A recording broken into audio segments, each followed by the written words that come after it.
ಮಂಡ್ಯ ಜಿಲ್ಲೆಯ ರೈತರ ಜೀವನಾಡಿಯಾಗಿರುವ ಕೆಆರ್ಎಸ್ ಜಲಾಶಯ ಸಂಪೂರ್ಣವಾಗಿ ಭರ್ತಿಯಾಗಿದೆ. ಜಲಾಶಯ ಭರ್ತಿಯಾದ ಹಿನ್ನೆಲೆಯಲ್ಲಿ ರಾಜ್ಯದ ಮುಖ್ಯಮಂತ್ರಿ ಸಿದ್ದರಾಮಯ್ಯ ಮತ್ತು ಸಂಪುಟದ ಸಹೋದ್ಯೋಗಿಗಳು ಬಾಗಿನ ಅರ್ಪಿಸಿದ್ದಾರೆ. ಬಾಗಿನ ಅರ್ಪಣೆಯ ಕಾರ್ಯಕ್ರಮ ಹೇಗಿತ್ತು? ಇಲ್ಲಿದೆ ವರದಿ.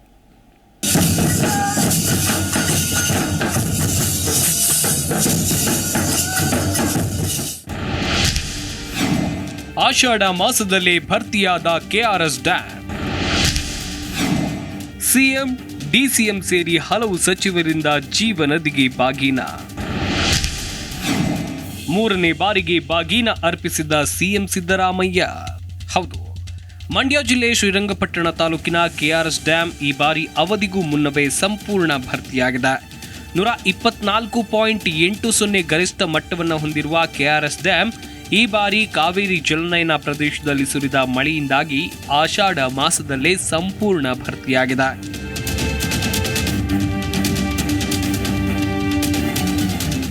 ಡ್ಯಾಂ ಭರ್ತಿಯಾದಾಗ ರಾಜ್ಯದ ಮುಖ್ಯಮಂತ್ರಿಗಳು ಬಾಗಿನ ಅರ್ಪಿಸೋದು ವಾಡಿಕೆ.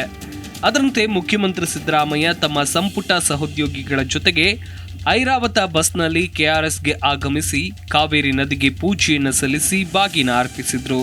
ಅರ್ಚಕ ಭಾನುಪ್ರಕಾಶ್ ಶರ್ಮಾ ನೇತೃತ್ವದಲ್ಲಿ 30 ಮೊರಗಳಲ್ಲಿ ನವಧಾನ್ಯಗಳ ಜೊತೆಗೆ ಹೊಸ ವಸ್ತ್ರಗಳನ್ನು ಇಟ್ಟು ಪೂಜೆ ಸಲ್ಲಿಸಿ ಶಾಸ್ತ್ರೋಕ್ತವಾಗಿ ಬಾಗಿನ ಕಾರ್ಯಕ್ರಮ ನಡೆಯಿತು.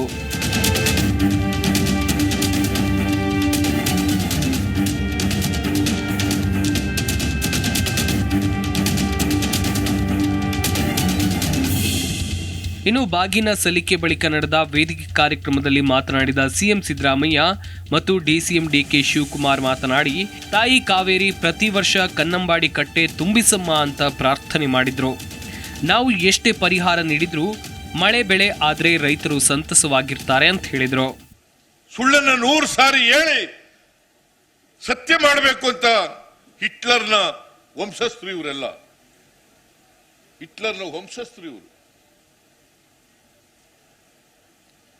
ಇವರಿಂದ ನಾವೇನು ಪಾಠ ಕಲಿಬೇಕಾದಂತ ಅಗತ್ಯ ಇಲ್ಲ. ನಾನು ಕಾವೇರಿ ಮಾತಿನಲ್ಲಿ ಪ್ರಾರ್ಥನೆ ಮಾಡ್ತೀನಿ, ತಾಯಿ ಕಾವೇರಿ ಪ್ರತಿ ವರ್ಷ ಕನ್ನಂಬಾಡಿ ಕಟ್ಟೆಯನ್ನು ತುಂಬಿಸಮ್ಮ. ನಮ್ಮ ರೈತರಿಗೆ ಯಾವ ಕಾರಣಕ್ಕೂ ಕೂಡ ತೊಂದರೆ ಆಗಬಾರದು. ನಾವು ಎಷ್ಟೇ ಪರಿಹಾರದ ಕೆಲಸಗಳನ್ನು ಮಾಡಿದ್ರೂ ಕೂಡ ಅದು ಮಳೆ ಬಂದು ಬೆಳೆ ಬೆಳೆದು ಸಮೃದ್ಧಿ ಆಗೋ ರೀತಿಯಲ್ಲಿ ಮಾಡಲಿಕ್ಕೆ ಸಾಧ್ಯ ಇಲ್ಲ.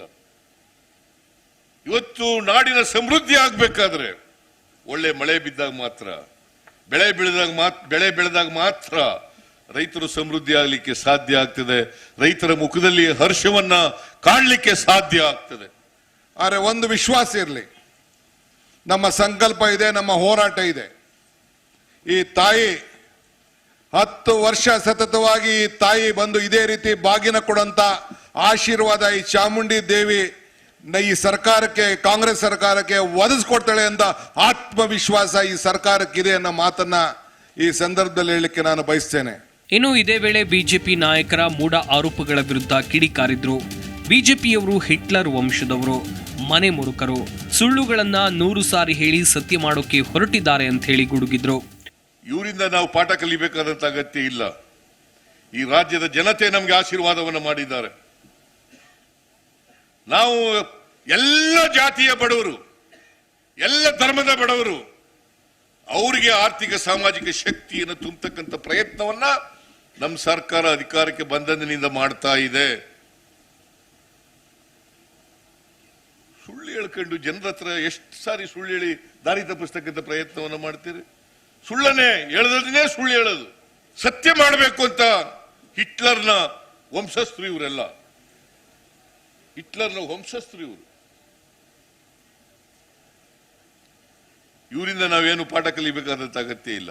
ಇವರು ಮನೆ ಮುರುಕರು. ಬಿಜೆಪಿ ಜೆಡಿಎಸ್ನವರು ಮನೆ ಮುರುಕರು.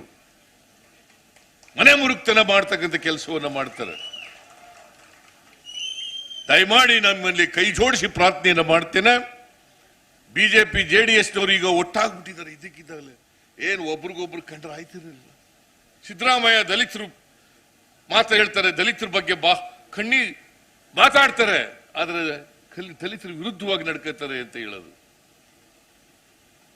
ನಾವು ದಲಿತರಿಗೆ ಮಾಡಿರೋ ಅಷ್ಟು ಕೆಲಸನ ಬೇರೆ ಯಾವ ಸರ್ಕಾರನೂ ಮಾಡ್ಲಿಕ್ಕೆ ಸಾಧ್ಯ ಇಲ್ಲ. ಬಿಜೆಪಿಯವರು ದಲಿತರ ವಿರೋಧಿಗಳು, ಅವರು ನಮಗೆ ಪಾಠ ಹೇಳಿಕೊಡ್ತಕ್ಕಂಥ ಕೆಲಸವನ್ನು ಮಾಡ್ತಾರೆ. ದಲಿತರ ವಿರೋಧಿಗಳು ಅವರು. ಒಟ್ಟಾರೆ ಇಂದು ತುಂಬಿದ ಕೆಆರ್ಎಸ್ ಡ್ಯಾಂಗೆ ಮುಖ್ಯಮಂತ್ರಿ ಸಿದ್ದರಾಮಯ್ಯ ಬಾಗಿನ ಅರ್ಪಿಸುವ ಮೂಲಕ ಕಾಂಗ್ರೆಸ್ ಸರ್ಕಾರ ಬಂದ್ರೆ ರಾಜ್ಯದಲ್ಲಿ ಬರ ಇರಲಿದೆ ಅಂತ ಮೂದಲಿಸ್ತಾ ಇದ್ದ ವಿರೋಧ ಪಕ್ಷಗಳಿಗೆ ಬಾಗಿನ ಅರ್ಪಿಸಿ ಟಾಂಗ್ ನೀಡಿದಂತೂ ಸುಳ್ಳಲ್ಲ. Raghavendra Ganjam, Zee Kannada news, Mandya.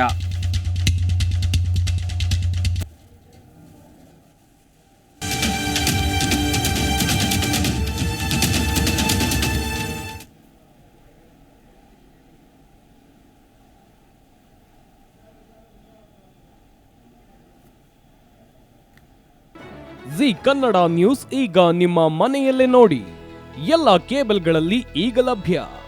Sun Direct 292, Jio TV 1334, U digital 162, City Cable 51, GTPL 17, Abhishek cables 821, Rockline telecommunication 51, Shri Basaveshwara number 60, Vinayaka digital number 53, in digital number 896ರಲ್ಲಿ. ನಿಮ್ಮಿಸ್ತದ ಜಿ ಕನ್ನಡ ನ್ಯೂಸ್ ನೋಡಿ ಆನಂದಿಸಿ.